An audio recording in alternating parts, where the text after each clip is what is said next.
qui n'a pas pu être là. Voilà. OK, je vais chercher la présentation. C'est parti, Jacques. Alors, qu'est-ce que c'est que la FCAP? La FCAP, c'est une entité autonome qui a été mise sur pied par la CQCH, qui est la Confédération québécoise des coopératives d'habitation. Et le FCAP s'adresse à une problématique bien particulière, à savoir l'accès à la propriété. L'accès à la propriété, toutefois, dans un cadre coopératif. Et ce qu'on a mis de l'avant est assez innovateur à plusieurs points de vue, principalement sur deux aspects. Dans un premier temps, l'aspect juridique, rattaché au modèle, mais également l'aspect financier. Estelle, c'est à toi. Pardon, attends. Voilà. Donc, la problématique de l'accès à la propriété se révèle de plus en plus difficile pour les ménages à revenus moyens. Pour s'en donner un petit aperçu, on va aller à la page suivante. Et voilà. Et voilà. L'accès à la propriété, là, il y a un petit décalage dans les chiffres. Là. Absolument, c'est en colonne. C'est mon côté organisé, mais enfin, ce n'est pas grave. Taux d'accès à la propriété au Canada, 70 %, au Québec, 61 %. Ce sont des chiffres de 2020. Cependant, c'est une situation historique. Si vous regardez au cours des 50 dernières années, vous allez voir les mêmes proportions. Donc, il y a un certain retard au Québec en ce qui concerne l'ascension à la propriété. Et c'est un problème qui devient de plus en plus grand parce que l'augmentation du prix des propriétés va plus vite que l'augmentation de la capacité financière des individus de rencontrer les charges financières liées à de l'endettement, liées à l'achat d'une propriété. Si on regarde au cours des 10 dernières années, vous avez l'appréciation moyenne des propriétés selon chacune des régions. Si on regarde Gatineau, c'est 100 %. Donc, il y a 10 ans, en 2010, une propriété qui valait 100 000 vaut aujourd'hui 200 000. Toutefois, sur la même période, la rémunération moyenne a augmenté de 34 %. Ce qui veut dire qu'au fil du temps, plus on avance, plus l'écart entre la capacité financière des individus et le prix des propriétés augmente. Donc, ça devient de plus en plus difficile maintenant d'avoir accès à la propriété, d'où notre formule qui vise à contrer cette problématique-là. Notre solution, c'est une coopérative à capitalisation individuelle. Là, on est un petit peu dans le légal, communément appelée coopérative de propriétaires. Des enjeux, nous voulions mettre en place une formule qui rencontrait 3 éléments bien précis, à savoir, dans un premier temps, la pérennité de la mission. Donc, ce qu'on voulait, c'est que les projets qui se réalisent dans le cadre d'une coopérative d'habitation de propriétaires le demeurent ad vitam aeternam. Nous voulions également, Guillaume l'a souligné tout à l'heure, nous voulions également que l'avantage du premier acheteur soit perpétuel, donc qu'il se transfère d'un acheteur à l'autre. Et on voulait également un modèle qui soit autonome par lui-même, chose à laquelle nous sommes arrivés. Donc, ce que nous avons mis en place permet de répondre à ces 3 enjeux primordiaux qui avaient été mis en place par la CQCH. Qu'est-ce qu'une coopérative d'habitation de propriétaires? Il y a 3 partenaires. Il y a le membre, parce qu'on fait tout ça pour, finalement, le membre. Il y a également une coopérative d'habitation et il y a également le FCAP. Le FCAP est propriétaire du site. La coopérative est propriétaire de la bâtisse et le membre se porte acquéreur d'un droit d'usufruit sur chacune des unités. Droit d'usufruit qui est cadastré, droit d'usufruit qui permet d'aller chercher du financement sur le marché hypothécaire traditionnel et de pouvoir financer la transaction du membre. Toutefois, comme Guillaume l'a mentionné également tout à l'heure, le financement de l'usufruit au Québec au niveau résidentiel n'est pas monnaie courante. On le retrouve au niveau commercial et industriel. Et notre partenaire à l'heure actuelle qui permet de réaliser les projets pour ce qui est du financement des individus, c'est le Mouvement Desjardins, qui a eu une écoute attentive à nos besoins, qui a voulu répondre également aux besoins des membres et qui permet le financement de l'individu pour pouvoir payer sa partie au moment de l'acquisition du droit d'usufruit. Voilà. Cadre financier, il y a une mise de fonds du FCAP. Le FCAP injecte dans chacun des projets un maximum de 25 des coûts de projet. Qu'est-ce qu'on entend par des coûts de projet? On entend tout. Alors, tout y est inclus, le terrain, la bâtisse, les professionnels, etc., etc., etc. Donc, le FCAP finance 25 du coût de réalisation. Autre élément du cadre financier, le prix de revente est paramétré. Donc, on va le voir un petit peu plus tard. Là, le prix de revente a un plafond. Donc, lorsque le membre désire quitter, il ne pourra pas revendre au prix maximum qu'il pourrait espérer, puisqu'on veut que le prochain acheteur puisse bénéficier exactement des mêmes avantages économiques que le premier. Donc, le prix de revente est paramétré dans le sens où si quelqu'un se porte acquéreur d'une unité à un prix X et qu'il détient pendant 5 ans, et que toutes les propriétés dans le secteur ont pris 100 de la valeur, donc il ne pourra revendre plus que 100 du prix qu'il a payé d'augmentation. Il est paramétré au niveau du plafond en fonction de l'évolution du prix du marché du résidentiel dans le secteur dans lequel le projet a été réalisé. Autre élément particulier, la plus-value cristallisée par le membre au moment de la revente. Donc, quelqu'un qui achète une unité 200 000, qui la revend 250 000, la plus-value de 50 000 est subdivisée en 3. Donc, le FCAP en garde 50 le membre en garde 40 et la coopérative en garde 10 Parce que nous, de notre côté, nous devons de rembourser nos partenaires financiers initiaux qui nous ont donné les sous pour qu'on puisse investir dans chacun des projets. Donc, il faut les rembourser et nous allons les rembourser en fonction d'un pourcentage sur la plus-value. Selon les paramètres qui sont là, ça nous prend à peu près 27 ans de rembourser le capital investi dans chacun des projets. Mais on a la capacité d'attendre et nos partenaires financiers également là, nous ont permis d'avoir des modalités qui nous permettent de mettre en place ces modalités. Évolution dans le temps des valeurs, donc au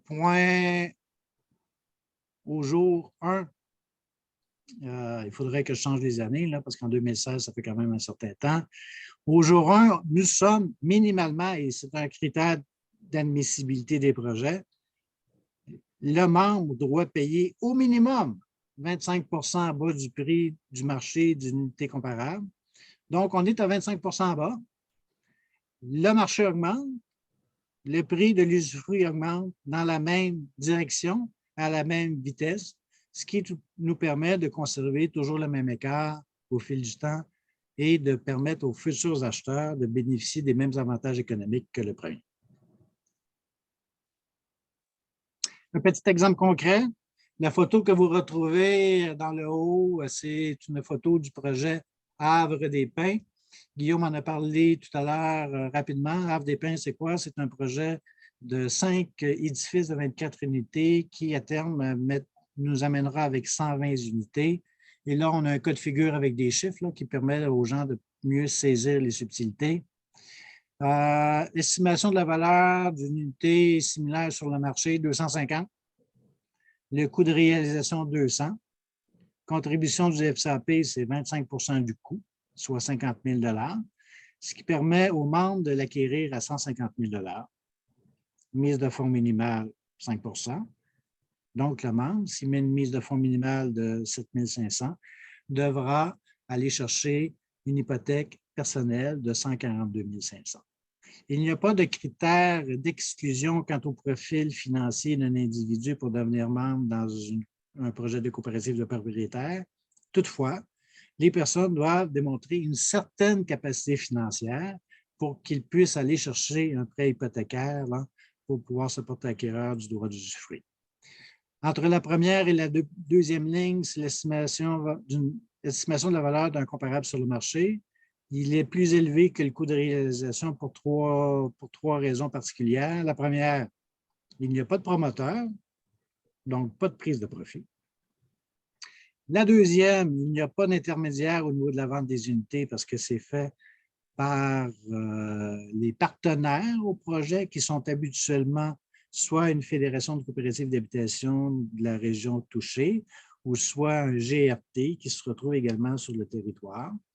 Et il y a également une différence fiscale, et je ne rentrerai pas dans ça aujourd'hui, mais il y a un traitement fiscal différent compte tenu de la nature de notre projet d'un projet conventionnel. Prochain élément. Alors, que se passe-t-il 10 ans plus tard? On suppose une appréciation de 3 par année. Donc, la propriété qui a été achetée initialement, la propriété étant le droit d'usufruit, 150 000 se revend 10 ans plus tard 201 600, ce qui fait une plus-value de 51 600 qui se subdivise selon les tranches 50-40-10. On le prend d'un autre côté du membre. L'usufruit se vend 201 500. Il y en a 25 800 qui va à la fondation, 5 000 qui va à la coopérative. Le membre a payé durant 10 ans son hypothèque. Donc, il lui reste un sol hypothécaire de 97 800. Donc, le membre, lorsqu'il quitte, part avec 72 840.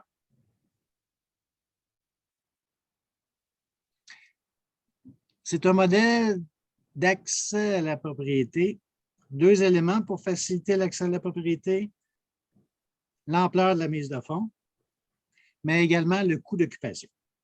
Et là, on va reprendre les exemples de tout à l'heure en fonction des chiffres, le conventionnel à 250 et le FCAP à 150. Qu'est-ce qui arrive? Vous avez la mise de fonds nécessaire, vous avez le financement hypothécaire traditionnel nécessaire, vous avez l'amortissement sur 25 ans avec un taux de 3 %.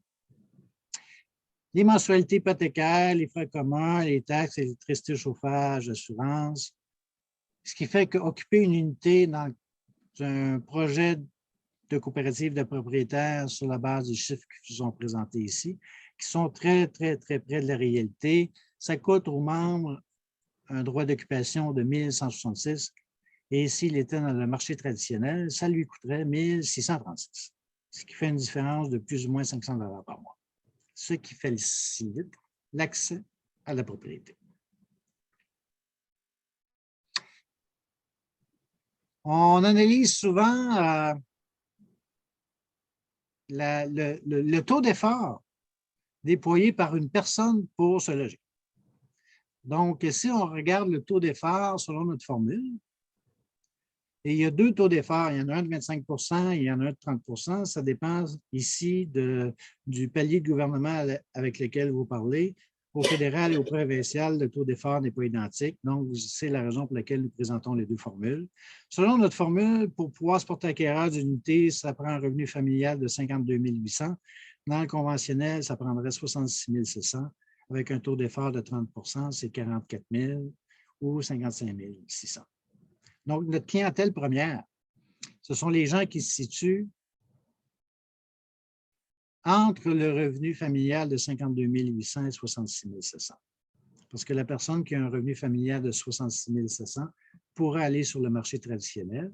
Cependant, s'il est en bas de ça, ce n'est pas possible parce que ça fait exploser la charge financière liée au lien de propriété. Dans notre cas, c'est 52 800. Est-ce rentable pour le membre? Ici, on pourra en parler pendant longtemps. D'ailleurs, on peut parler de ce projet-là pendant les 8 prochains jours non-stop et c'est tellement intéressant, tellement champion comme formule que ça n'a plus de fin en termes d'avantages. Mais la question magique qui demeure, c'est est-ce que c'est payant pour le membre? Je voudrais sur une approche ici qui est une approche purement financière et je vous mets en lumière que historiquement, dans votre entourage ou pour vous-même, lorsque les gens parlent de leur propriété, lorsque les gens parlent de l'argent qu'ils ont fait avec les propriétés, ils vous parlent toujours en termes de dollars.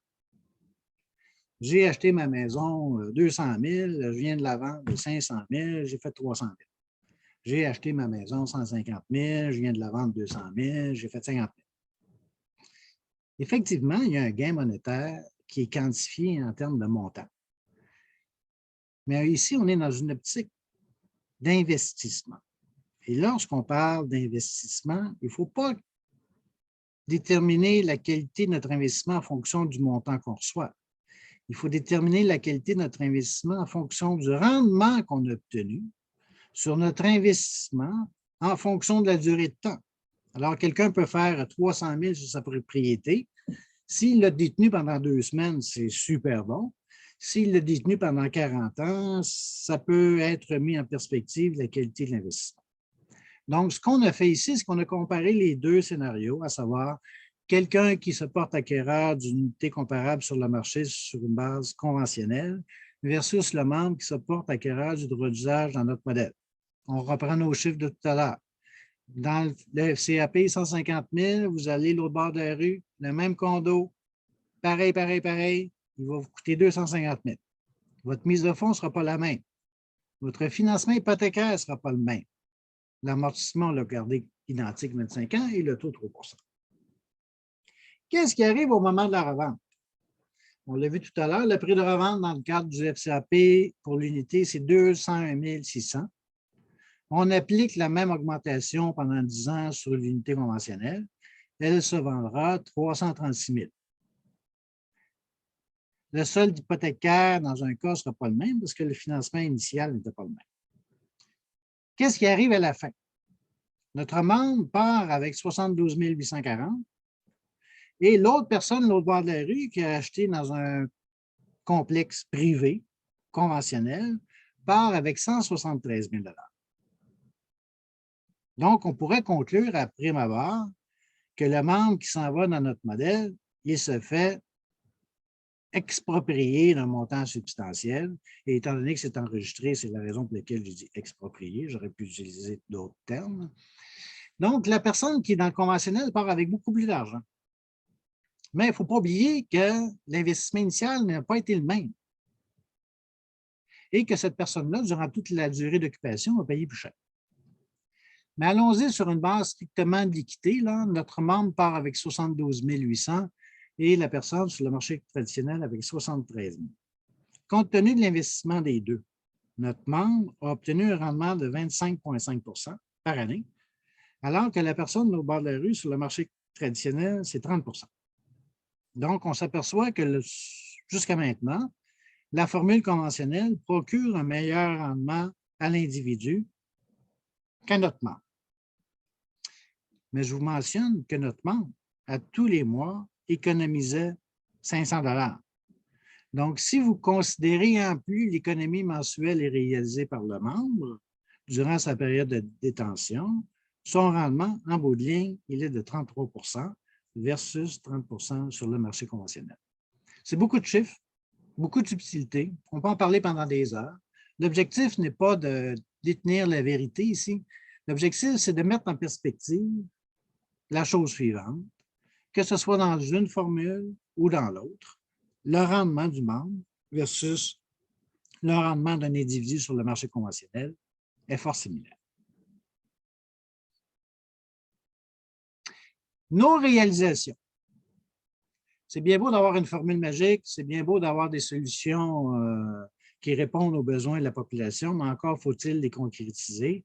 Et nous avons réalisé nos premiers projets pilotes dans la région de l'Estrie, et c'est Guillaume qui en a été le maître d'œuvre. Il faut se rappeler, il faut souligner que l'Estrie est une région très effervescente en termes de tout ce qui est coopératif, et Guillaume en fait partie. C'est un acteur important de l'évolution des coopératives d'habitation en Estrie. Et une utilité de son implication et de sa persévérance et de sa volonté de de réaliser des projets de coopératives de propriétaires, on n'en serait pas là aujourd'hui. Donc, nos premiers projets sont nés, sont venus au monde, sont en train d'évoluer. Le seul qui nous reste à faire accoucher, si vous me permettez l'expression, c'est le Petit Quartier, qui est un projet de 73 unités de petites maisons dans un concept qui lui est unique. Chacun des projets qui sont là, les trois, répondent à des niches bien particulières. Et je vais laisser Guillaume vous entretenir de chacun de ces projets-là. Merci beaucoup. Alors, on voit ici le bloc qui est dans le fond, c'est le bloc B. Et le plus près ici, c'est le bloc A. On est à côté, dans le fond, on voit des arbres. C'est une belle forêt de pins. Donc, c'est le Havre des Pins. Devant, il y a un étang qui sert de bassin de rétention, mais qui a été fait comme un étang. Et ce que vous ne voyez pas aussi au bout du stationnement, c'est qu'il y a une piste cyclable et de marche qui passe juste à côté. C'est vraiment un endroit superbe. On est dans le quartier nord, dans le fond, un quartier un peu plus huppé de Sherbrooke. Puis dans le fond, vous avez vu avec les chiffres, les gens ont pu acheter au départ là, pour 125 000 les 3,5, 150 000 les 4,5, puis un peu en bas de 200 000 pour les 5,5. Donc, c'était des prix, là, c'est sûr, les prix ont augmenté, là, mais c'était des prix vraiment très concurrentiels, avec stationnement aussi au niveau du sous-sol.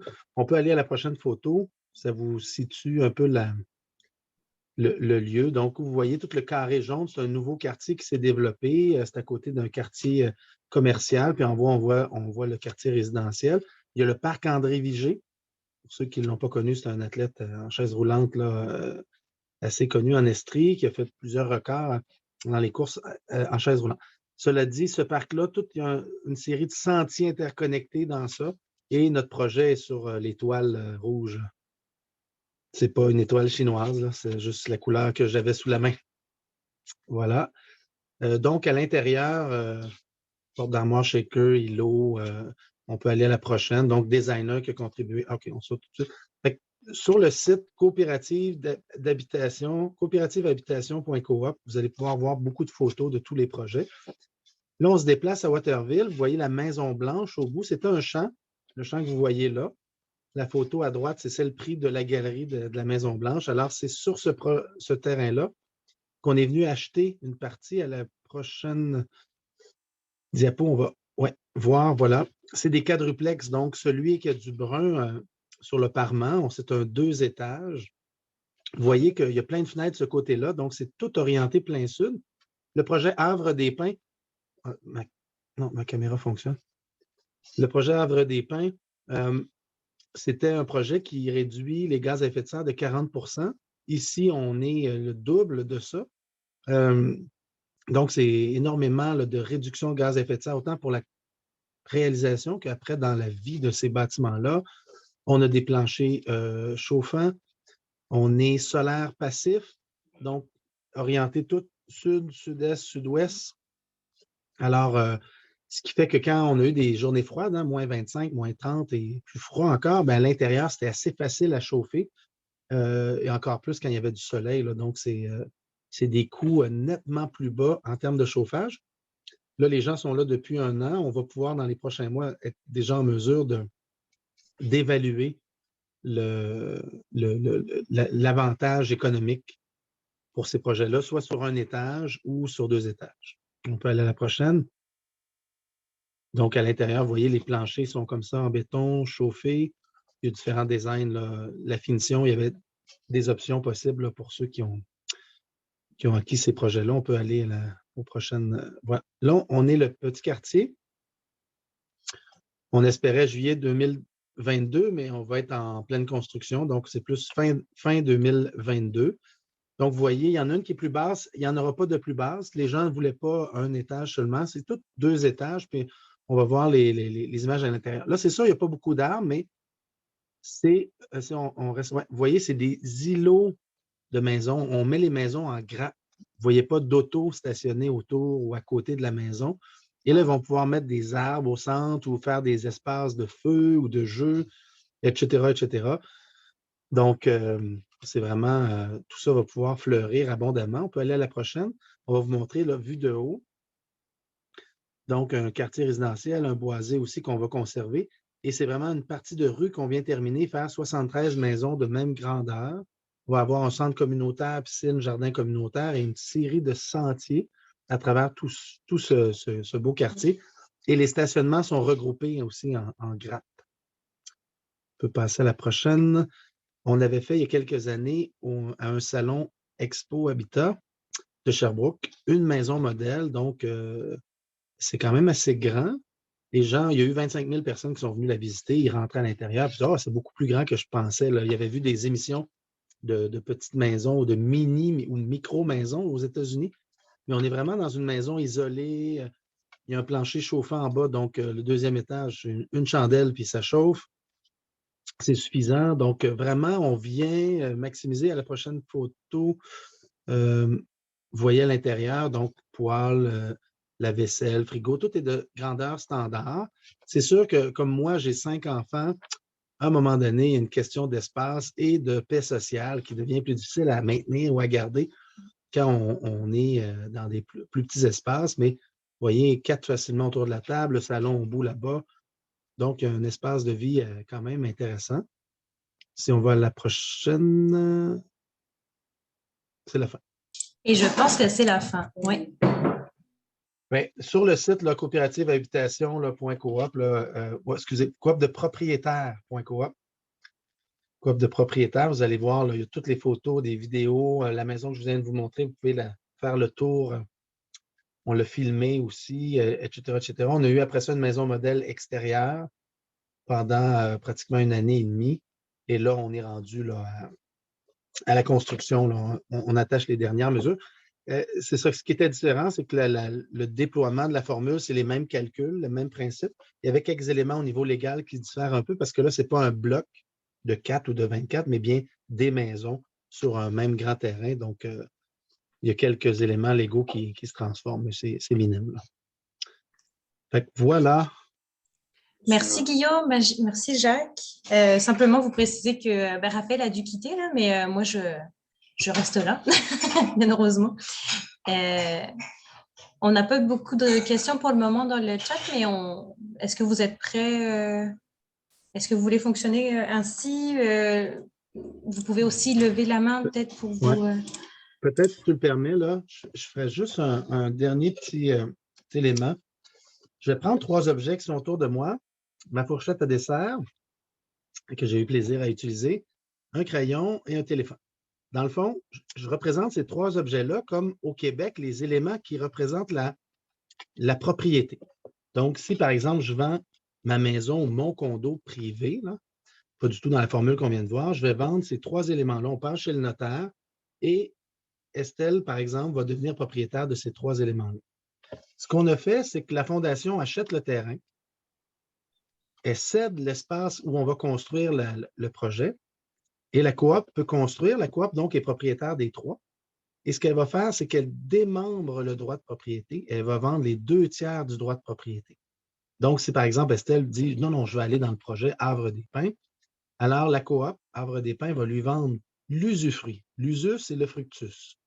Donc, disons, ma fourchette, c'est l'usus, ça veut dire la possibilité d'utiliser son appartement, son unité. Et le fructus, c'est d'en avoir les fruits à la revente, comme on a vu dans la mécanique financière tout à l'heure. Rapidement, les gens comprennent, peu importe leur expérience et leur niveau de formation ou autre, ils comprennent que l'autre bout reste à la coop. Et la coop est gérée par ses membres. Donc, ensemble, tous les membres vont pouvoir prendre des décisions. Et cette partie-là, c'est l'abusus. C'est-à-dire que l'abusus, c'est le droit de transformer le bien, de faire des transformations majeures. On n'est plus dans l'usage ou la revente avec les fruits, on est vraiment dans l'abusus, le fait de le transformer. Donc, vous comprenez, quand je suis propriétaire de ma maison, j'ai ces 3-là. Dans ce cas-là, je m'en vais dans un projet où je vais acheter l'usufruit. C'était là l'enjeu avec les partenaires. Ils devaient accepter de ne pas garantir un prêt ou faire un prêt hypothécaire sur 100% de la propriété, mais bien une partie. Ça a été les dernières années de discussion et s'entendre toutes sur les mots, les paramètres, etc. Ce qui fait que si Estelle, elle achète une unité dans le projet, elle va acheter l'usufruit et le jour où elle part, elle ne peut pas revendre à n'importe qui. Elle revend à la coop qui, elle, va leur vendre à une tierce personne qu'elle va avoir aussi passé en entrevue, comme on fait dans nos coops d'habitation locative aussi. En entrevue, pourquoi? Pas pour dire il est plus beau ou elle est plus fine, ou etc. Non, non, c'est pas ça. C'est vraiment, est-ce que vous avez envie de vivre dans un projet coopératif, de vous impliquer, parce que la coop a la force de l'implication de ses membres. Donc, c'est super intéressant. On le vit depuis plus de 40 ans dans nos coops locatives d'habitation. Dans ce cas-ci, si je prends les coops d'habitation, puis on prend le même principe, la coop est propriétaire et elle va louer dans les coops locatives l'usus. Donc, en échange d'un prix de loyer à chaque mois, je vais te donner le droit d'utiliser ton appartement dans les coops d'habitation locative. Mais tu n'es pas propriétaire du reste, c'est la coop qui l'est. Vous voyez la distinction? Donc, en image comme ça, des fois, je prends des crayons de couleur ou différentes choses qui me tombent sous la main. C'est facile visuellement de s'en rappeler puis d'être capable de le redire. Puis Jacques l'a mentionné rapidement. Pourquoi ça coûte 25 en bas du marché? Bien, la fondation met une partie, mais quand on a un promoteur privé, disons que moi, j'ai le chapeau du promoteur, je veux vendre mes condos à tout le monde. Donc, les 3 éléments de propriété, mais je veux faire un profit dessus. Puis les taxes, je vais refiler ça aux acheteurs qui vont avoir à patauger là-dedans. Si je vais chercher une subvention pour ce que j'ai installé dans les matériaux, bien, c'est moi qui vais en profiter comme promoteur, pas nécessairement les acheteurs. Ils vont profiter de ce que j'ai installé, mais les subventions qui viennent avec, je peux. Et tout surplus, je vais garder ça dans mes poches comme promoteur et non pas en remettre aux acheteurs. Ça va? Dans ce cas-ci, c'est la coop qui est le promoteur, si on veut, et c'est elle qui va continuer à y vivre. Puis on interpelle les GRT et les fédérations pour accompagner les projets parce qu'il faut, d'un côté, apprendre à gérer la coopérative, hein? Comme nos coops locatives aussi, tous ceux qui y vivent vont apprendre à savoir comment bien la gérer. Bien, c'est pareil dans nos coops de propriétaires. Puis de l'autre côté, les GRT, bien, tout l'aspect aussi du suivi technique, là, les entrepreneurs, architectes, ingénieurs, tout ça, ça reste quand même tout un monde que la construction auquel on est toujours mieux d'être bien accompagné. Fait que voilà pour les petits ajouts sur la formule, là, pour que vous ayez en tête aussi plus concrètement ce que c'est. Estelle, comment veux-tu fonctionner au niveau des questionnements que pourraient avoir nos participants ce soir? Est-ce que tu y vas par le chat? Est-ce que tu y vas par la main la plus active qui est levée? Ben écoute, moi, je peux combiner les deux. Je vais essayer de respecter l'ordre. Excusez-moi si je loupe une main ou en tout cas, si je fais passer quelqu'un d'autre avant vous. Je commencerai peut-être par Marie-Josée qui, dans le chat, avait posé la question de donc, chaque projet a pris combien de temps à être réalisé du jour 1 à la prise de possession? OK. Ben, en fait, nos projets de coop d'habitation locative dans le programme Axélogie, parce que là, on passe dans une nouvelle génération, prenaient 3 à 5 ans. Les projets pilotes ont pris 5 ans. Le petit quartier qui était le plus hors norme de toutes parts, techniquement, va avoir pris 6 ans. On escompte que là, on faisait à chaque étape, là, on ouvrait des portes, on défonçait des clôtures, on débroussaillait le chemin. Donc, on pense que quand même, le 3 à 5 ans reste. Pourquoi 5 ans? Bien, si le zonage a un problème, s'il y a il peut y avoir toutes sortes d'embûches en cours de route, des élections qui retardent certains accords ou certains financements, etc. L'hiver qui arrive, puis qu'on se dit, est-ce qu'on attend pour commencer après l'hiver ou pas? Il y a vraiment beaucoup de facteurs qui sont les mêmes en général d'un projet à l'autre, mais on pense que le 3 ans va être réaliste pour les prochains projets. Et je rajouterais, Guillaume, qu'il y a une partie des délais ou du temps de réalisation qui est tributaire à l'implication et à la volonté des groupes porteurs relativement à un projet. Parce que le FCAP, les fédérations régionales de coopératives d'habitation ou les GRT, on est là pour accompagner les groupes porteurs. Alors, ce n'est pas moi qui réalise un projet, c'est un groupe de personnes qui se mettent ensemble pour réaliser leur projet. Donc, ça, c'est le premier élément. Il faut définir le projet. Alors, on parle de grande unité, petite unité. Est-ce qu'il y a une niche particulière? Guillaume a présenté les projets tout à l'heure. Havre des Pins, ça s'adresse un peu à tout le monde. Il y a des 3,5, 4,5, 5,5. Mais cependant, la clientèle change en fonction des blocs de 24 qu'on réalise. On le voit au fil du temps. Mais c'est ouvert à tout le monde. Donc, l'intergénérationnel qui se retrouve à l'intérieur de chacun des blocs. Toutefois, le projet de Waterville, il est niché, lui. Il s'adresse à des familles parce que les unités, ce sont des 5,5 et des 6,5. Alors, sur 16 unités, tu me corrigeras, Guillaume, là, mais il y a 23 ou 27 enfants. Donc, c'est un projet qui a 2 volets bien particuliers. Un, c'est un projet familial Et 2, c'est un projet qui rencontre toutes les normes énergétiques possibles et imaginables. Au niveau de la performance, c'est quand même quelque chose. Tu me diras, Guillaume, niveau climat et LEED. LEED. Et Alors, on a tous les éléments aussi du solaire passif, mais on n'est pas allé chercher cette certification-là, même si on répond à tous les critères. Alors que le petit quartier, Guillaume vous l'a présenté tout à l'heure, c'est des maisons unifamiliales, mais c'est des petites unités. Je me vois mal présenter ça à des familles comme Guillaume de 5 enfants parce qu'il y a un problème d'accueil évident.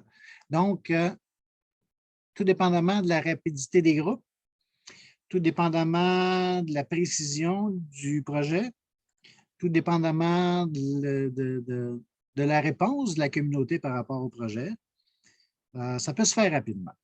Parce que nous sommes une organisation, là je suis plus au niveau du FCAP, à structure légère, donc on est en mesure de prendre nos décisions rapidement et d'agir également efficacement et sur du court terme. Cependant, il faut être conscient que faire un projet, quelque nature que ce soit, si vous décidez aujourd'hui de vous construire une maison, bien, il va falloir que vous trouviez un terrain. Il va falloir que vous définissiez quel type de maison vous voulez. Il va falloir que vous déterminiez combien ça coûte. Est-ce que ça rentre dans votre budget? Est-ce que la localisation est la bonne, etc. Juste ça, là, on parle d'un 12 à 18 mois. Puis après ça, il va falloir la construire. Donc, ce sont des délais qu'on pourrait qualifier de normal compte tenu de la nature des projets. Merci. Je pense que je vais y aller dans l'ordre d'apparition des mains à mon écran. Je commencerai par Hugo de la coop L'Alternative. Oui, est-ce que tu m'entends bien, Estelle? Oui. OK. Merci pour les présentations. En fait, j'avais 2 questions. La première, c'est une question là, qui est venue de nos membres aussi, là, qui s'interrogent. Est-ce qu'une coopérative existante comme la nôtre, avec 30 unités, peut techniquement, légalement, se transformer en une coopérative de propriétaires? Et si oui, quel est le chemin à parcourir? Et la deuxième question, c'est comment vous gérez, lors de la construction d'une nouvelle coopérative de propriétaires, comment vous gérez les dépassements de coûts qui peuvent survenir? Comment c'est géré ça au niveau de la répartition là, des charges, au niveau du membre notamment? Écoute, je vais y aller rapidement parce que je pense qu'il y a plusieurs questions. Première intervention au niveau de la conversion d'une coopérative d'habitation existante en coopérative de propriétaires. J'imagine que c'est réalisable, mais c'est loin d'être souhaitable. Je tiens à vous rappeler qu'au niveau de la loi, il est impossible techniquement de vendre les actifs d'une coopérative d'habitation. Et on parle bien ici, si on convertit d'une vente des actifs de la coopérative d'habitation de nature locative à d'autres membres dans le cadre d'une coopérative d'habitation de nature de propriétaire. Je crois qu'il serait préférable d'envisager un nouveau projet. Deuxième volet de la question, nouveau projet excédent au niveau des coûts de réalisation. Bien, il ne faut pas qu'il y en ait. Et on s'assure qu'il n'y en ait pas. Parce que nous ne sommes pas dans le privé. Si on est dans le privé, tout le monde signe son offre d'achat. On s'aperçoit qu'il y a un dépassement de coût de 20 mais tout le monde reçoit une lettre en disant « Désolé, ça coûte 20 de plus, il faut payer ». Ici, on n'est pas là. On est avec des membres, on signe les unités, puis après, on les réalise. Parce qu'il faut que les unités soient en bonne partie vendues avant qu'on dise « Go, on y va ». Je vais compléter sur ces questions-là parce qu'on s'y est penché. Pour ce qui est d'une coop existante locative qui voudrait transformer ses logements qui sont locatifs en usufruit, la réponse est non. Ce n'est pas possible. Puis il y a toutes sortes d'explications pour ça, là, mais ne serait-ce que toutes les coops qui existent ont eu à 99,9% des fonds publics pour aider à leur création et ont une obligation de rester des projets collectifs et de façon pérenne. On ne peut pas les transformer au bénéfice d'individus. Fait que ça, même si le projet est coopératif, comme les coopes de propriétaires, on ne pourrait pas les transformer. Puis après ça, le dépassement des coûts, ben, Jacques a raison, il ne peut pas y en avoir, mais en même temps, comme dans tout projet, on prévoit des imprévus. Donc, règle générale, dans les projets de construction neuve, on va mettre 5 %. Et si on achète et rénove des bâtiments qui n'étaient pas des coops locatives, mais des bâtiments privés qu'on achète et qu'on transforme, ben là, on parle plus de 10 % là, minimalement d'imprévus prévus. Alors, quand je vais faire mon montage financier, je vais mettre mes différentes dépenses, je vais avoir un poste imprévu. Donc, c'est de cette manière-là que je peux faire face aux imprévus. Puis, je dirais, depuis 2 ans, ça l'était déjà avant, mais la plupart des projets qu'on fait en coop, même pas de propriétaire, là, on prévoit 5 %, on utilisait entre 2 et 3 % des imprévus prévus. Dans le cas des coop de propriétaires, les premières qu'on a faites, la première, entre autres, écoute, il y avait tellement de choses à attacher, on pense qu'on a tout attaché, puis un partenaire financier qui dit « Ah, non, il faut que ça passe à telle instance de mon organisme avant que je signe le document final. » Oh! Fait que là, il y a eu plein de surprises comme ça, là, malgré toute notre vigilance et nos heures nombreuses de travail là-dessus. Ce qui fait que ça a amené des coûts. Puis on a fini en COVID, hein, on se rappellera, il y a 2 ans, 1 an et demi, 2 ans. Donc, avant de livrer notre première coop de propriétaires, la COVID s'est installée. On a fermé le Québec pendant 1 mois et quelques, là, vous vous souviendrez, pour la construction et pour nos projets très déjà à côté, comme on dit. Guillaume a raison, il y a eu plusieurs pop-up dans les projets pilotes. Mais je vous rassure, les pop-up ont été réglés et ne sont plus d'actualité pour ce qui est des futurs projets. Oui, c'est ça. On a ouvert le chemin. Hein? Tu penses que tu défriches, puis oups, il y a un autre arbre derrière. C'était quelque chose. Mais merci pour le pop-up. Au début, on faisait du cross-country. Là, on est plus sur une autoroute asphaltée. Merci. J'espère qu'il n'y a pas trop de bruit. Mon souper est en train de se préparer là, sur le côté, mais je vais donner la parole peut-être à Véronique de la Coop Côté-Ville.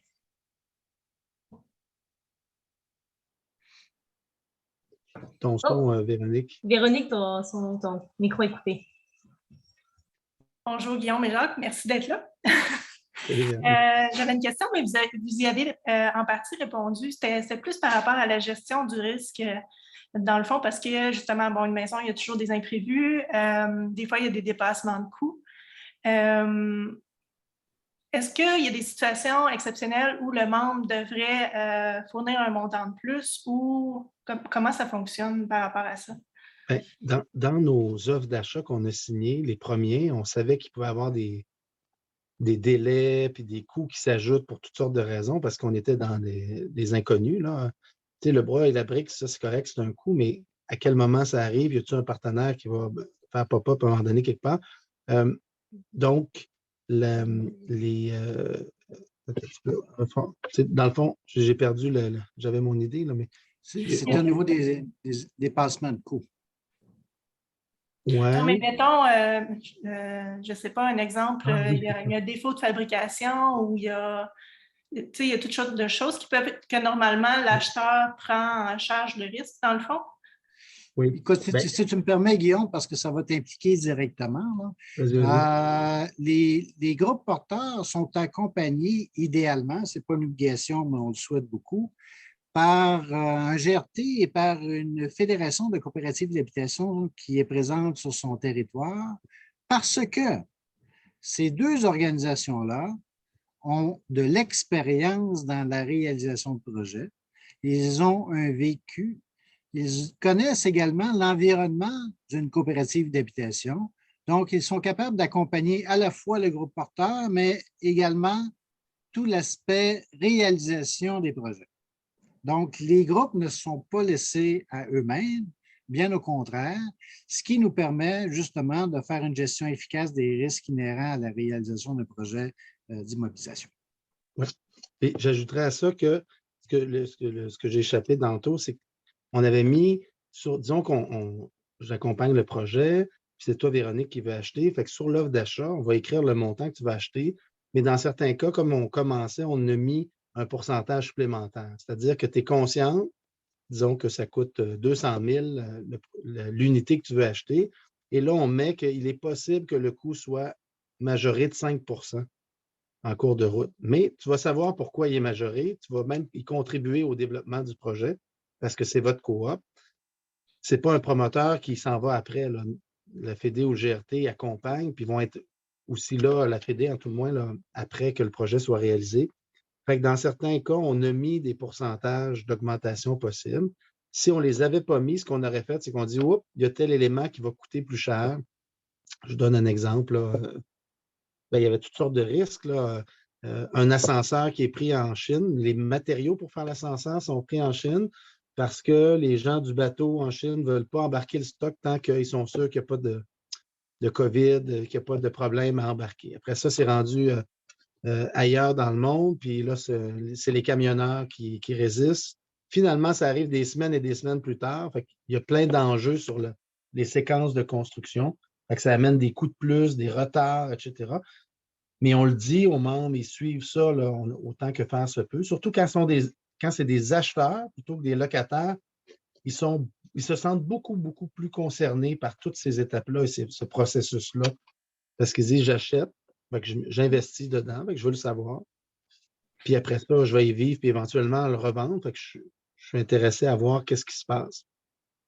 Si jamais il y a des matériaux qui sont, ou la manière dont ça a été posé, donc il y a des malfaçons qu'on appelle, où il y a des déficiences, où il y a des matériaux carrément qui ne fonctionnent pas comme ils auraient dû fonctionner, l'entrepreneur et ses sous-traitants doivent assumer des garanties sur les matériaux. Et selon les matériaux, il va avoir ces garanties 1 an, 5 ans ou plus, tout dépendant de quoi on parle. Mais il y a les garanties habituelles qu'on trouve au niveau des maisons neuves. C'est bon. Merci beaucoup pour votre réponse. Plaisir. Et merci, Véronique. Après, j'aurais Dominique Labrie. Oui, merci. Et essentiellement, 2 questions. Je suis conseiller municipal à Chelsea, en banlieue de Gatineau. Nous, les programmes fédéraux ne fonctionnent pas nécessairement bien là, pour la location, notamment parce qu'on a des revenus très élevés. C'est quand même une banlieue cossue. Puis, on cherche des solutions pour les empty nesters, finalement, et les jeunes là, qui en sont à leur première maison cherchent une solution. Puis tout ce qui est fait par les promoteurs, là, bien sûr, c'est soit beaucoup trop petit et coûteux pour ce que les gens voudraient. Donc, les gens auraient le goût de se donner quelque chose là, qui les intéresse. Et j'essaie juste de voir si le modèle que vous proposez, est-ce qu'il y a des downsides là, à ça qui ne s'appliquerait pas finalement à une communauté comme la nôtre, là, parce que vous disiez essentiellement que les clientèles visées, c'est des revenus environ de 60 000, là, le gap là, entre 50 et 60 000. Donc, est-ce que ça s'appliquerait à nous? Est-ce qu'il y a quelque chose auquel je ne pense pas là, que ce serait problématique? Puis la deuxième, c'est lorsqu'on arrive avec un projet au niveau québécois, le 25 % qui est fourni par le FCAP, ce que je comprends, est-ce qu'il y a un gros fonds qui permet de subvenir à la plupart des projets où c'est le taux de réussite au financement, est-ce qu'il est élevé essentiellement? 2 éléments concernant le profil sociodémographique de votre municipalité. Ça n'a aucune incidence sur notre appréciation de la qualité des projets. Deuxième élément, vous êtes en mesure, à partir des taux d'effort que j'ai présentés tout à l'heure avec la comparaison du traditionnel versus du FCAP, de voir la clientèle cible à laquelle on s'adresse, mais j'ai également mentionné que le profil financier des futurs membres n'est pas pris en considération au moment de la réalisation des projets. Cependant, on a des critères. Premièrement, notre critère de base, et je le répète, retenez-le, il faut absolument que le membre paye au minimum 25 % en bas du prix d'une unité similaire sur le marché conventionnel. C'est un incontournable. Et on souhaite que ce soit davantage pour les raisons que j'ai expliquées tout à l'heure au niveau de la présentation, à savoir pas de promoteur, pas d'agent d'immeuble et un niveau de traitement de taxes différents. Deuxième élément, on ne réalise pas de projet en bas de 10 unités, qui est un élément à considérer. Et pour répondre à votre question, vous avez probablement la réponse entre vos mains. Y a-t-il une demande sur votre territoire, dans votre municipalité, pour un projet de cette nature-là? Quel est le profil de la clientèle qui pourrait s'impliquer pour aller de l'avant pour sa réalisation? À partir du moment que vous avez une réponse positive, à savoir qu'il y a un bassin et que ça répond à une demande particulière, bien, on est là. Il s'agit de présenter un projet et on le fera ensemble. Deuxième élément, notre capacité à y réaliser des projets. Notre principal partenaire financier au niveau de notre capitalisation, c'est Fonds d'Action. On s'est capitalisé à la hauteur de 10 millions, ce qui nous a permis de réaliser 40 millions de projets. Les 40 millions de projets sont entre les mains de Guillaume. Alors, on lui a envoyé un camion de la Brings, il a entreposé ça dans son sous-sol, puis quand il y en aura plus, il va nous appeler. Mais plus sérieusement, on travaille sur une deuxième phase de capitalisation parce que la formule a eu beaucoup de réceptivité auprès de la population. Il y a de multiples projets à travers le Québec qui aimeraient y participer. Donc, nous sommes en train de finaliser une deuxième phase de capitalisation qui va nous permettre d'avoir les moyens de nos ambitions. Et on n'est pas plugué sur le gouvernement. On a des partenaires financiers qui nous supportent. Merci. Je vois qu'il y a beaucoup de mains levées. Néanmoins, je ne voudrais pas oublier la partie conversation. Peut-être simplement pour rester dans le profil là, des personnes qui rejoignent les projets, est-ce qu'on pourrait répondre à la question de Alain, de cohabitant? Jacques, Guillaume, est-ce que vous la voyez dans la partie conversation? Non, moi je n'ai pas ça. OK, je vais vous la lire alors. Donc, vous avez dit, donc ça s'adresse principalement à Jacques. Vous avez dit il n'y a pas de critères d'exclusion quant au profil financier des coopérants, sauf leur capacité financière pour contracter une hypothèque. Y a-t-il des critères d'exclusion des coopérants trop aisés financièrement? Non. Je peux peut-être dire dans certains projets, selon aussi la typologie des unités, ça va jouer sur qui est intéressé à venir au projet. Et la localisation. Si je prends Havre-des-Pins, dans un quartier plus huppé, ça attirait des gens plus âgés. Et c'était représentatif de ce secteur-là du quartier aussi. Si je prends les familles, dans le projet des prés, les projets plus écologiques, ça a attiré essentiellement beaucoup de familles, parce que des 5,5 et des 6,5. On se demandait, dans le Havre-des-Pins, les 3,5, c'était ceux qu'on avait le plus de difficultés à louer. C'est les derniers qui se louent, mais pas qui se louent, mais qui se vendent, pardon. Vous voyez, il faut que je m'ajuste. Tout s'est vendu. Ils trouvent preneur et les gens qui trouvent se font « Wow, c'est donc bien pas cher par rapport au marché. »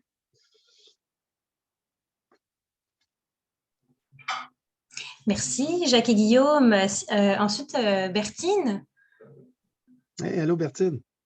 Hey, salut! Bonjour tout le monde. Bonsoir. Alors, cette chaleureuse salutation vient du fait que je faisais partie du projet des mini-maisons à Sherbrooke avec Guillaume notamment. Je faisais partie du conseil d'administration. Alors, c'est ça, Guillaume, tu m'as lancé un défi en me disant, tu t'en vas à Gatineau, tu vas partir à un projet.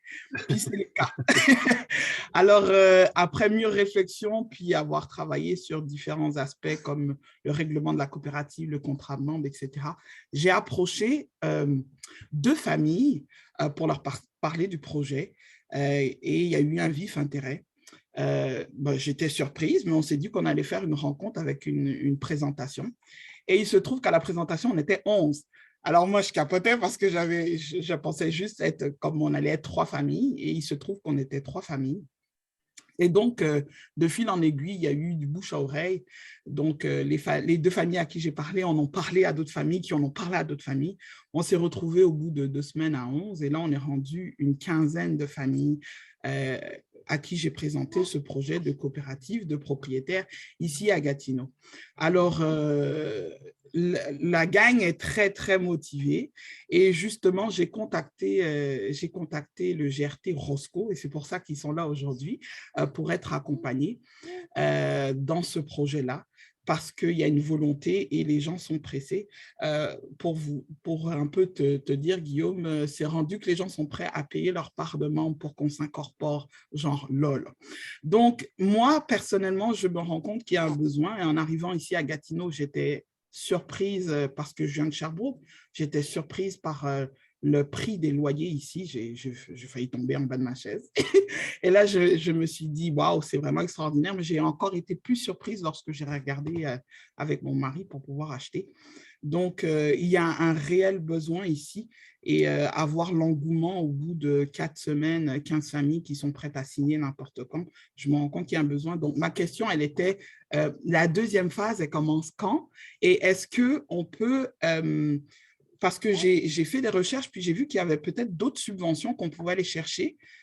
Dans quelle mesure est-ce qu'on peut aussi aller chercher un maximum de financement qu'on peut pour que, dans le même esprit de faire en sorte que cela soit davantage abordable pour les membres et quel impact ça a sur la partie de l'usufruit, toute la mécanique en fait que M. Leclerc a présenté tantôt par rapport au remboursement. Et j'avais juste une question annexe, c'est que je me souviens dans notre projet de mini-maison, on avait quand même une part qu'on remboursait chaque mois à la fondation, si je ne me trompe pas, c'était 100 $.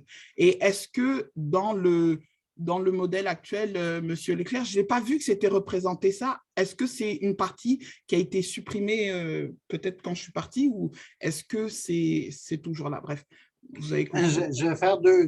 Je vais faire des réponses courtes et rapides parce que je pense qu'on a plusieurs interventions en ligne. Je vous rassure, le fait que notre capitalisation initiale de 10 millions a été dans les projets de Sherbrooke qui, en passant, frôle le 60 millions, ce n'est pas un enjeu parce qu'on aura les fonds nécessaires compte tenu de la réceptivité et l'écoute de nos partenaires financiers. Là. Donc, enlevez-vous ça de l'esprit. Est-ce que ça peut être un enjeu? La réponse est non. Deuxième élément que vous avez mentionné, on est rendu vraiment dans le micro. Là. Ce que vous mentionnez, c'est la coop doit verser un montant mensuellement au FCAP qui correspond à un certain pourcentage sur notre investissement qui nous permet de payer des intérêts. Ça, c'est inclus dans les frais communs. Alors, les frais communs détiennent deux choses, les frais communs habituels qu'on retrouve dans n'importe quel complexe dans un syndicat de propriété et les frais afférents qu'on appelle, qui est la somme versée au FCAP à tous les mois. Règle générale, les frais communs versés par nos projets sont inférieurs aux frais communs qu'on trouve dans le marché traditionnel. Donc, il y a un avantage ici. Et l'autre élément que l'on cherche, c'est que pour chacun des membres, ça coûte moins cher se loger dans un de nos projets que d'être locataire dans le marché traditionnel. C'est un critère non officiel, mais c'est un objectif qu'on cherche à atteindre. Pour ce qui est des autres opportunités de financement à court ou pré-projet, Guillaume est plus apte à pouvoir répondre à vos interrogations. Oui, bien, dans le fond, le camp, il y avait le camp. Actuellement, on finit dans la prochaine année, bien, cette année-ci, le petit quartier. Ça va déborder un peu dans l'autre année, mais ça ne sera pas. On n'aura pas besoin que les gens soient assis dans leur salon du petit quartier pour finaliser l'analyse avec les partenaires. Jusqu'à maintenant, les 2 premiers projets sont des succès. Celui-là, c'était pour s'assurer qu'on fait ce type de projet-là aussi. C'est-à-dire plus en maison puis en petite maison. Là, c'est une autre niche qui rejoint beaucoup de gens. Concrètement, dans cette année, si vous commencez à rassembler des gens, à travailler, à trouver un terrain, à mettre en place les différentes étapes de départ, je dirais que l'accès à des prochains fonds, on peut parler d'un 2 ans en commençant en janvier cette année, là, 2 ans pour dire, ben, j'ai accès à des fonds que la Fondation va mettre disponibles. Pourquoi 2 ans? Ben, c'est parce que vous n'avez pas besoin d'attendre dans 2 ans pour commencer à travailler sur un projet.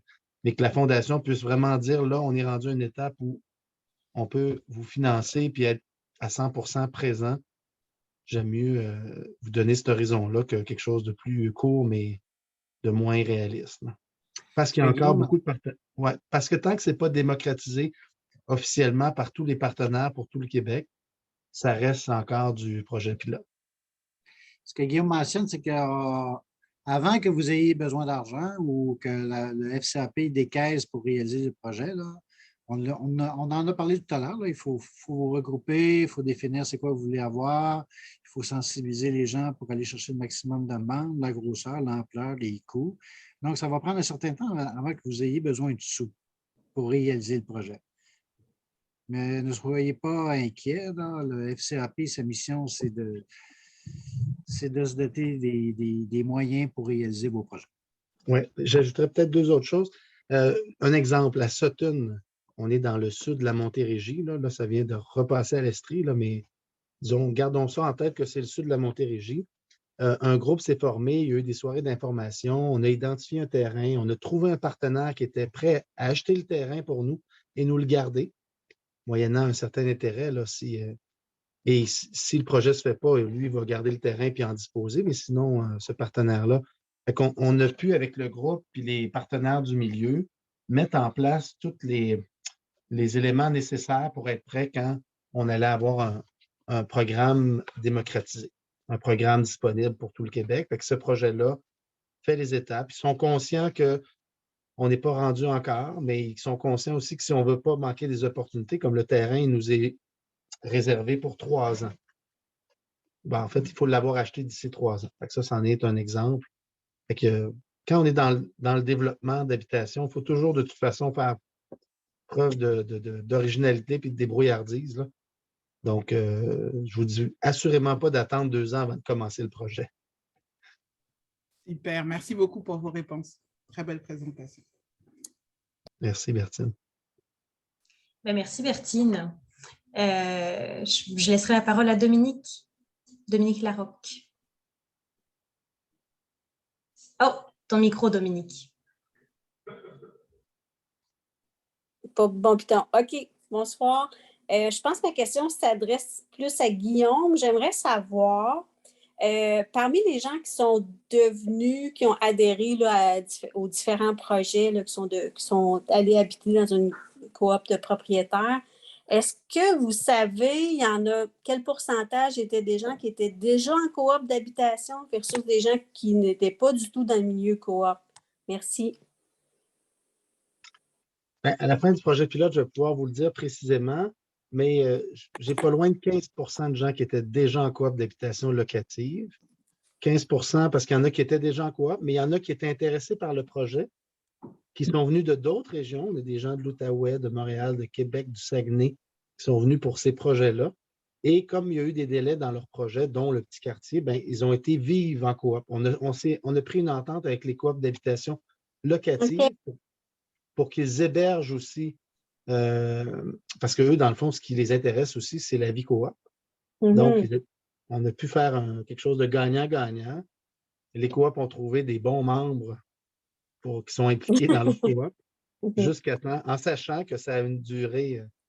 De toute façon, les gens restent plus longtemps en coop locative qu'en coop, pas en coop, mais qu'en logement privé. Mais il y a du roulement quand même, fait qu'on sait que les gens repartent. Mais de savoir qu'on les accueille, qu'ils s'impliquent avec nous avec plein d'enthousiasme, puis qu'éventuellement, ils vont aller dans une autre coop, là. Il y a quelque chose de belle fun, mais on parle autour de 15%. OK. Merci, Guillaume. Plaisir. Très intéressant. Merci, Dominique, pour la question. Et Diane, je te laisserai la parole. Allô, Diane.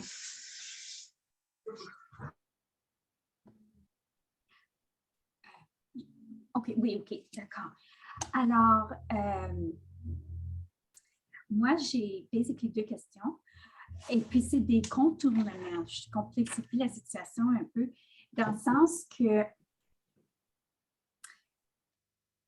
Cohabitat Québec se plaignent de la lourdeur juridique parce qu'ils ont tout qu'est-ce qu'il faut qu'ils fassent parce que c'est une coop de solidarité, mais ils ont aussi un syndicat de propriété parce que c'est condos, donc duplication de CA, de comptabilité et tout et tout. Alors, si j'ai bien compris, le petit quartier, lui, il n'a pas du tout été vers le modèle coop. Alors, lui, il serait juste une coop d'habitation essentiellement, puis il n'y aura pas un dédoublement juridique et les obligations de formule juridique, je veux dire, et ce que cela entraîne. Ça, je voulais juste avoir une confirmation par rapport à ça. Je vous rassure, chacun de nos modèles sont faits sur exactement la même base. Donc, dans tous les 3 scénarios présentés par Guillaume tout à l'heure, c'est le même cadre juridique, c'est les mêmes paramètres financiers. Donc, ce sont des coopératives de propriétaires qui sont encadrées sur les mêmes prémices et qui visent les mêmes objectifs. Et concrètement, pour le Cohabitat Québec, moi, je les ai accompagnés. J'étais à Québec à cette époque-là pendant 4 ans, là, avant que je revienne dans ma région de l'Estrie. Là, mais quand on divise en condos nos unités au Québec, il y a des lois qui obligent la création d'un syndicat de copropriété. Fait que le fait que nous, on soit coopératif, disons, ma main levée ici est en coop, toutes nos coops de propriétaires ont, comme disait Jacques, été, se sont pas incorporés, là, mais immatriculés comme coop. Ils ont toutes été là, inscrites comme coopératives. Mais comme on divise des unités dans l'espace, on doit créer un syndicat de copropriété. Concrètement, que ce soit à Havre-des-Pins ou à la coop des Prés qui existent, qui ont leurs membres, qui vivent pleinement leur coop, on a une assemblée des membres qui dure 2 heures, comme les coops en général. On ferme l'assemblée, on réouvre une assemblée de syndicats des copropriétaires et on vient entériner toutes les décisions de la coop. Ça prend 15 minutes. On ne refait pas les débats, on le fait en coopérative. Mais tant et aussi longtemps qu'on n'aura pas plus de coop de propriétaires au Québec, puis de se faire un projet de loi spécial pour que ça inclue tout ça, on doit fonctionner avec les 2 entités. Donc, quand je m'inscris, j'achète une assurance, sur mon relevé, mon papier d'assurance, il est écrit coop Havre-des-Pins et syndicat de copropriété Havre-des-Pins. J'ai les 2 entités pour l'instant.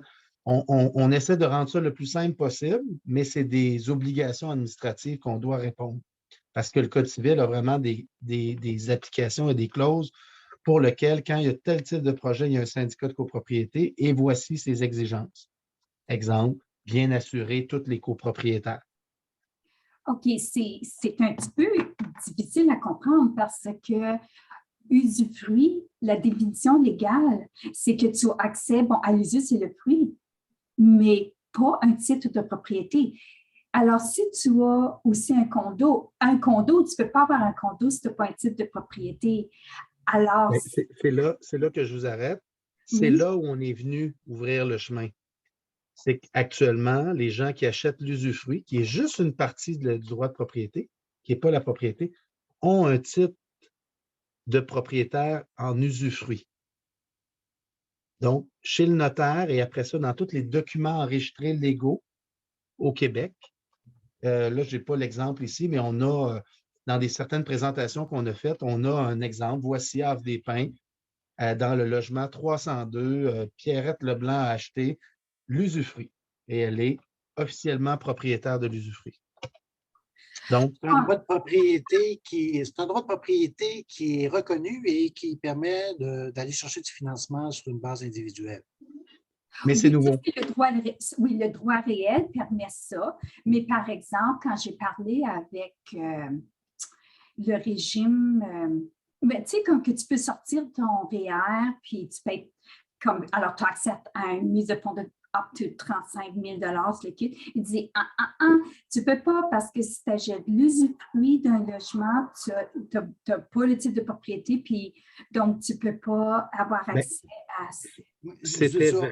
C'était vrai avant, mais Fonds d'Action, qui est un de nos principaux partenaires, émet des REER et va faire une soirée d'infos avec nos membres de coop pour leur dire, entre autres, ceux qui sont dans des coop locatives et qui aimeraient aller dans ces projets-là, comment placer leurs REER et comment les utiliser pour aller s'acheter des coops de propriétaires, entre autres. pour ceux qui sont intéressés, bien sûr. Donc, on va faire ça, c'est à distance, donc vous pourrez le... Mais essentiellement, il y a plein de choses que à quelqu'un, vous demandez à un avocat ou un notaire, va dire c'est pas possible. Il a raison jusque depuis 1 an et demi.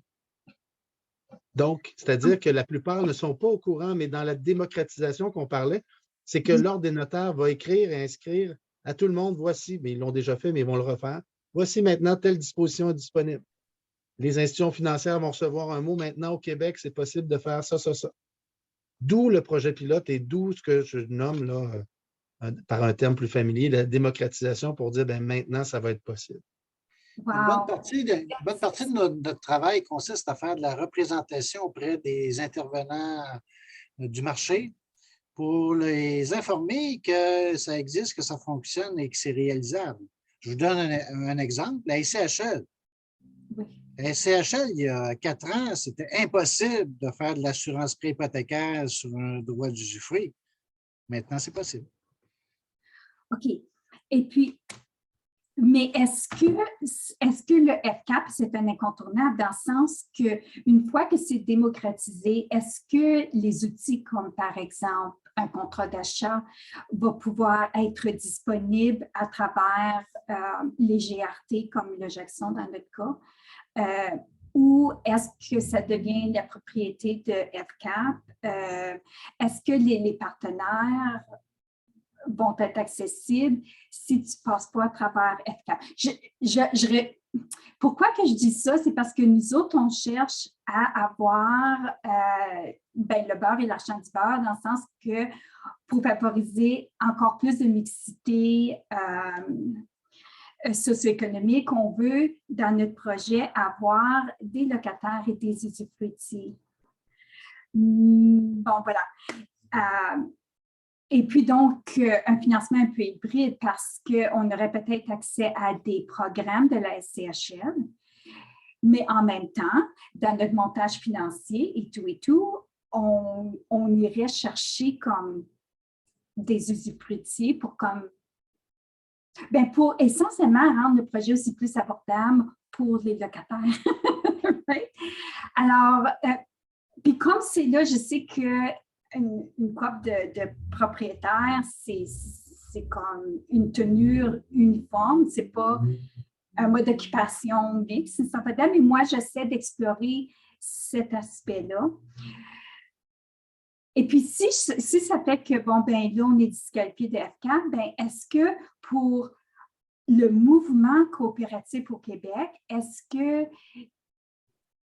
les outils vont être disponibles dans les acteurs, les porteurs de projets du milieu? C'est ça, qui ne fait pas exactement le mode FCAP.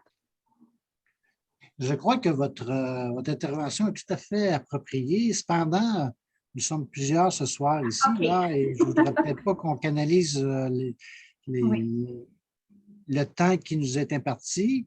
Ce que je vous propose, c'est d'en discuter sur une base plus directe et de voir tous les tenants et les aboutissants de votre projet, de voir de quelle façon on pourrait s'y impliquer. Et comme vous l'avez mentionné, notre objectif, c'est d'aider les gens à atteindre les leurs. Alors, on verra ce qu'on peut faire à ce moment-là. Et sinon, actuellement, le mouvement coop a investi beaucoup de temps, d'argent dans la formule. Est-ce que pour quelques années, il va falloir passer par le mouvement coop pour la formule? La réponse est oui. Ça, c'est un élément. L'autre chose, nous, déjà, on voit que les coûts de logement, tantôt Jacques disait, il y a ici l'unité en coop de propriétaires, donc on devient acheteur de l'usufruit, puis en face, c'est locatif privé. Et des fois, on est égal ou moins cher dans l'acquisition que dans la location en face pour quelque chose qui est de la qualité égale. Donc là, quand on prend de cette perspective-là, c'est changeant. Puis l'autre question, c'est est-ce qu'on peut mixer?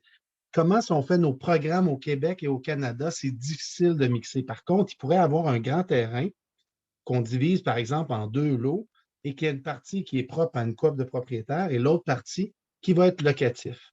Si c'est locatif, la SCHL a des fonds pour aider aux premières analyses du projet, en autant qu'on lui démontre que le terrain va nous appartenir ou nous appartient. C'est soit on a une offre d'achat béton conditionnelle ou qu'on est directement acheteur, ben, pour cette partie-là locative. Mais de dire on ferait les deux dans le même bâtiment, il y a un niveau de complexité que vous allez rajouter au moins 3-4 ans de plus si ça fonctionne. Ça va? Pour résumer, là, on a un cadre qui est bien rodé. Chaque projet a ses particularités. On a une certaine flexibilité, on a de l'écoute, alors on est prêt à s'adapter. Et je vous mentionne, j'ai des projets où le premier niveau, il est commercial. Voilà, lui, ce projet-là, il y a du commercial dedans. On s'adapte. Alors, c'est de voir la faisabilité.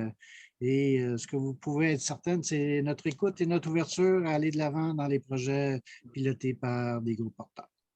Mais pour votre réflexion, déjà, dites-vous que si le terrain est plat versus en pente comme ça, déjà, ça va être plus long pour le pente.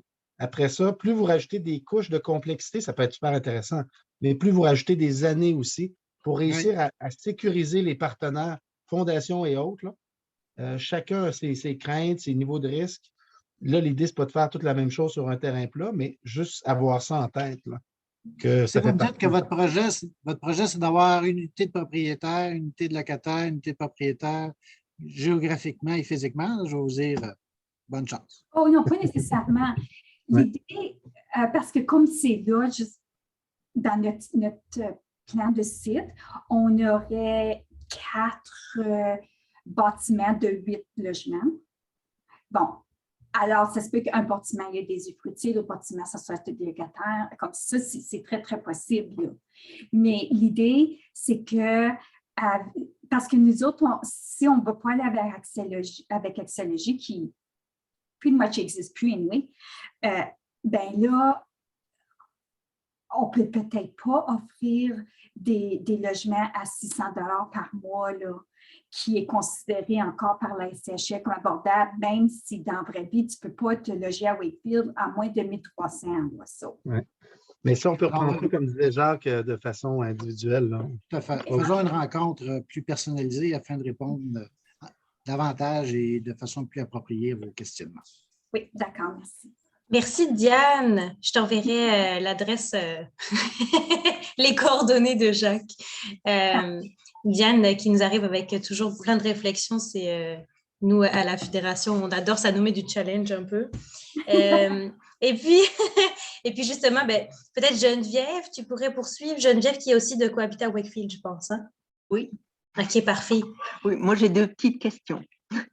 D'abord, tout à l'heure, vous avez parlé que quand quelqu'un s'en allait ou quand il y a un nouveau acheteur, il y a une entrevue pour voir si la personne est intéressée à vivre en coop, etc.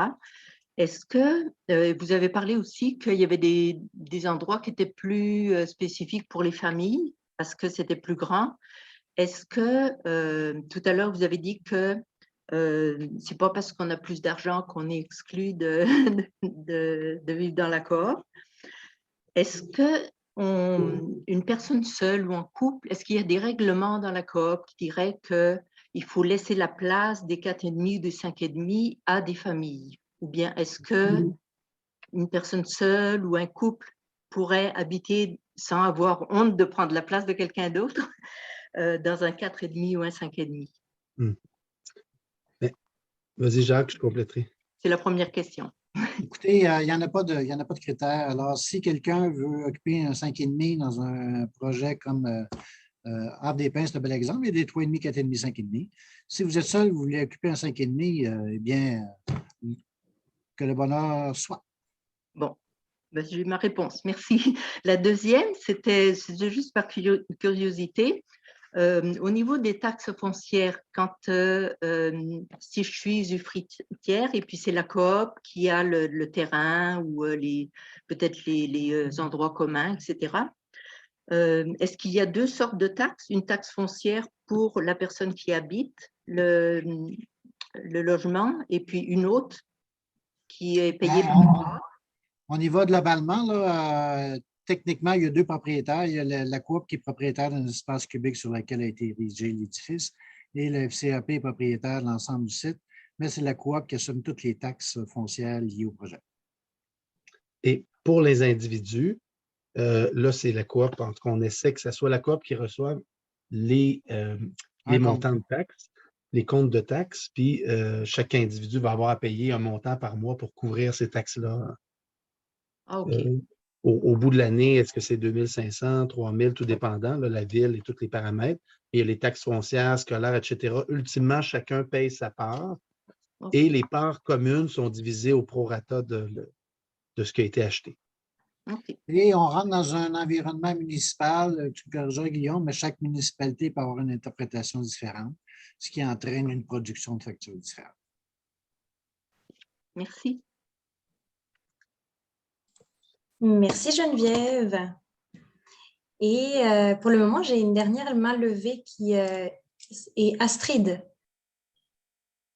Bonsoir tout le monde. Merci pour la présentation. J'avais comme à peu près 4 questions. J'ai bien aimé l'exemple qui a été pris pour illustrer les coûts et tout, mais j'aimerais savoir qu'est-ce qui arrive si le membre rembourse la totalité du coût de son logement et qu'après, il y a une revente. Est-ce qu'il doit toujours redonner le 40%, puis le 10%, ou alors à ce moment-là, il n'est plus redevable de rien du tout, en fait? Alors, la décision du niveau de financement de chacun des individus est fonction souvent de sa capacité, et souvent c'est des choix. Alors, que la personne le paie en totalité ou qu'elle se finance à la hauteur de 95%, ça n'a aucune incidence sur le modèle. Donc, la plus-value sera subdivisée de la même façon. OK. D'accord. Puis, à date, j'ai compris que la seule institution financière avec qui vous faites affaire, c'est Desjardins. Si vous avez, par exemple, un membre qui est un employé d'une banque et qui a un taux préférentiel, est-ce que vous êtes ouvert à... Nous sommes ouverts. Cependant, je vous donne un cas de figure. Vous rencontrez une banque et vous lui demandez d'avoir un prêt personnel pour vous porter acquéreur d'un droit d'usufruit dans une coopérative d'habitation qui est construite sur un terrain qui appartient à une fondation. Combien de temps pensez-vous que cette personne-là est encore devant vous? Absolument, je lui laisse 12 secondes pour qu'il parte en courant pour aller se chercher un verre d'eau en espérant que lors de son retour, vous ne serez plus là. OK. D'accord. Puis, pour le projet, pour les maisons, en fait, si on a un nombre suffisant de familles qui seraient intéressées, est-ce que vous êtes ouvert aux modifications des dimensions de la maison ou non? Le projet appartient aux membres. Alors, les spécificités de Havre-des-Pins ne sont pas les mêmes que Waterville ou Després parce que les membres ont décidé autrement. Donc, dans Havre-des-Pins, c'est des blocs de 24, 3,5, 4,5, 5,5.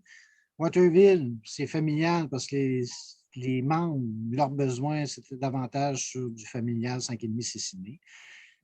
Tout est sur la table. Cependant, si vous me présentez un projet ou un peu comme le petit quartier, où toutefois, chacune des petites maisons a une piscine creusée sur le toit et il y a un garage à côté pour la Mercedes, je vais peut-être dire qu'on s'est trompé de perspective.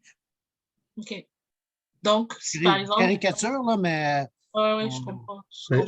Je vais juste ajouter qu'on va quand même viser à avoir certaines économies d'échelle.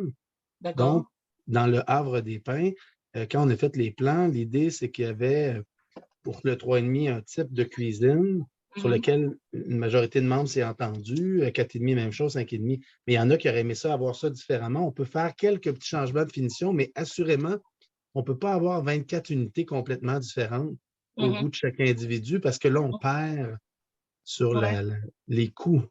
Oui. Donc, ça, il faut retenir ça. Mais quand on avait vu les plans, les membres disaient, la galerie, on peut-tu l'avoir plus grande? On aimerait ça comme membre, avoir plus d'espace extérieur sur notre galerie. Un exemple.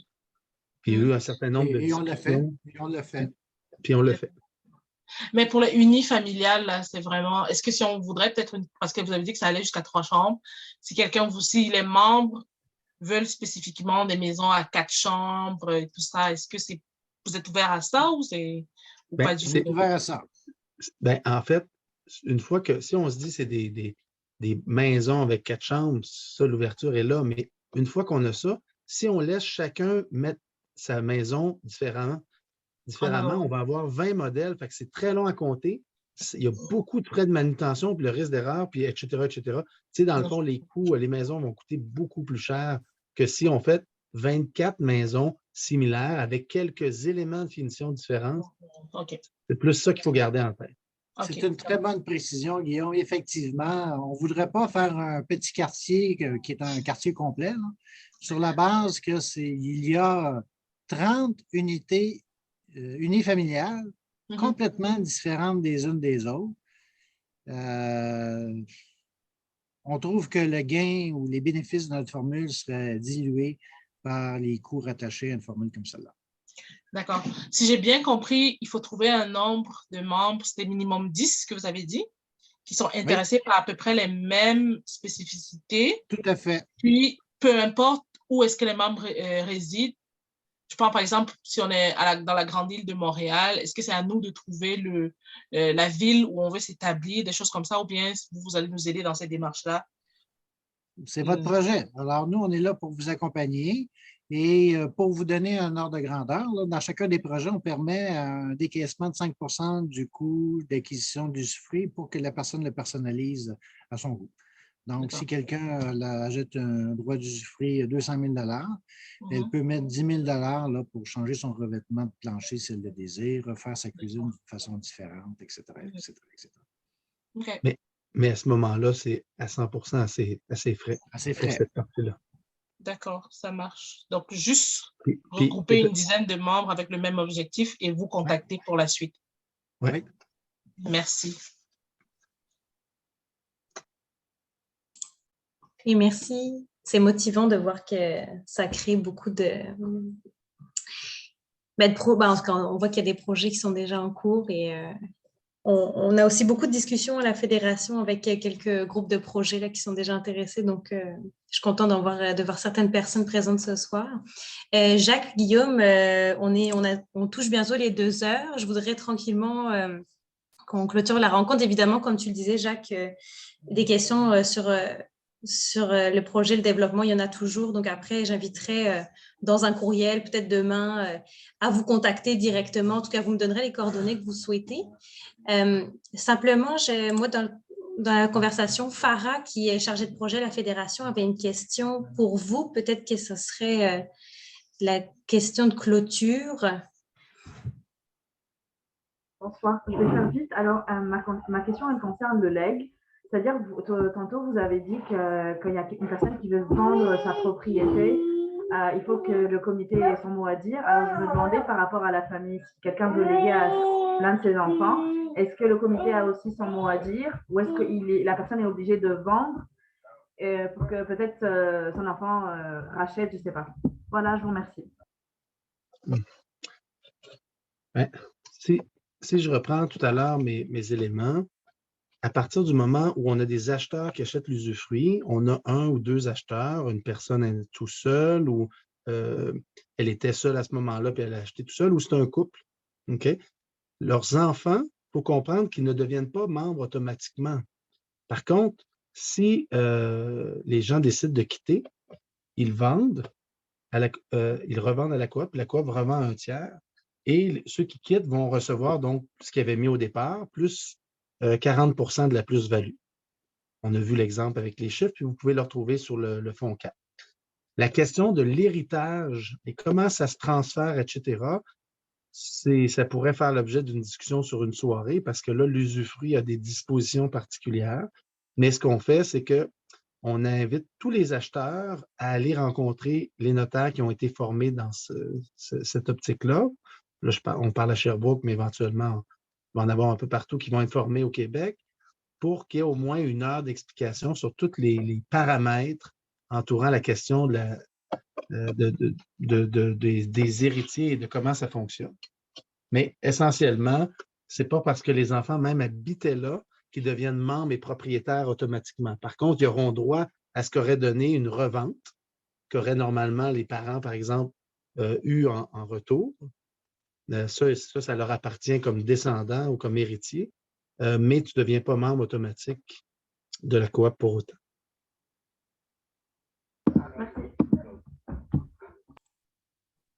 Merci, Guillaume. OK, écoutez, moi, je laisserai la parole à Saïdi pour la dernière question avant de pouvoir laisser tout le monde. Merci. En fait, ma question, c'est pour avoir comme un petit éclaircissement pour être sûr que j'ai bien compris. Parce que j'avais écrit dans le chat, mais bon, il y avait tellement longtemps par rapport à ça. C'est en ce qui concerne l'usufruit. C'est de ce que je comprends, c'est que le membre, il est propriétaire de l'usufruit, mais pas de la nue propriété. Oui. OK, c'est ça. Parce que c'est sur un bien immeuble, il y a la nue propriété et il y a l'usufruit. Effectivement, comme vous avez dit ici, ce n'est pas tellement développé. En Europe, c'est développé un peu plus. Et j'en sais un peu plus ou moins des choses là-dessus. Et là, c'était ça ma précision, de savoir que le membre, il est propriétaire de l'usufruit, mais pas de la nue propriété. Effectivement, et c'est une pratique usuelle qui existe depuis fort longtemps en Europe. Ici, il y a une dimension particulière, c'est le Code civil. Et, notre modèle tient compte des particularités légales inhérentes à la province de Québec, qui ne sont pas les mêmes en Ontario, en passant. Donc, là, notre modèle répond aux contraintes, aux obligations liées aux différentes lois sous lesquelles on est assujetti ici. Ce qu'il faut retenir, c'est pour peut-être conclure, la formule est innovante. Alors, c'est le Festival de l'innovation, tant au niveau de l'aspect financier qu'au niveau légal. Elle est flexible. Nous sommes à l'écoute des besoins des gens parce que c'est la raison pour laquelle on l'a mis en place. C'est pour répondre à des besoins de personnes. Il ne faut toutefois pas sous-estimer le processus. Parce qu'avoir de l'argent puis de faire accoucher le bébé, c'est une chose, mais de se rendre là, c'en est une autre. Et le processus est une étape fort importante. Et à ce niveau-là, Guillaume est un expert dans l'accompagnement des groupes. Et de par son expérience, de par son vécu au niveau de la réalisation de projets d'habitation, que ce soit au niveau de la location ou au niveau de l'aspect propriétaire. Je ne veux pas être réductif, là, mais une brique, c'est une brique.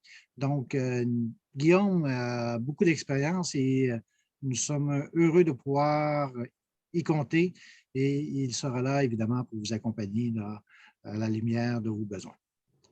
Ouais, je mettrais une nuance là, pour conclure, c'est que dans le fond, je vais être heureux d'accompagner le GRT et la FEDE de votre région qui vous accompagnera parce que j'adore votre région, mais on ne peut pas se multiplier. Donc, on va bien coopérer ensemble. Ouais, c'est ce que j'allais dire. Nous ne cessons de coopérer. Oui, ça me semblait un petit peu ambitieux. Là, Je me suis dit, Guillaume va venir s'installer à la fédération chez nous, super. Mais on a pensé à doter Guillaume d'une caravane qui lui permettrait de vivre constamment sur la route près des projets. Avec 5 enfants dedans, du coup. Avec 5 enfants. OK. Écoutez, merci beaucoup Guillaume et Jacques pour votre présence. Puis je pense que, en tout cas, la discussion est très appréciée par tout le monde. Moi, je suis très, très curieuse de commencer aussi à discuter un moment avec Guillaume du mouvement à l'interne, puis donc de la vie coop, comment ça s'agence, tout ça, les différences avec le modèle de la location. Je vous remercie à toutes et à tous d'avoir été présents ce soir. J'espère que ça vous a inspiré. Et puis, effectivement, là, nous, on reste votre principal interlocuteur et puis on va avoir comme mission d'aller chercher toute la connaissance puis de la porter en Outaouais tranquillement grâce à l'Estrie, grâce au FCAP. Donc, merci Jacques et Guillaume. Merci à tout le monde. Merci à tout le monde et merci à toi, Estelle. J'espère que j'ai été sur la pointe de la technologie par rapport à la présentation. J'avais beaucoup de stress. On était très heureux que ce soit toi plutôt que Jacques qui s'occupe de cette partie-là. Ah, parfait. OK. Je vous souhaite une bonne soirée et à très bientôt, tout le monde. Merci. Bye-bye. Bye. Bye, Guillaume. Bye, Bertrand. Merci.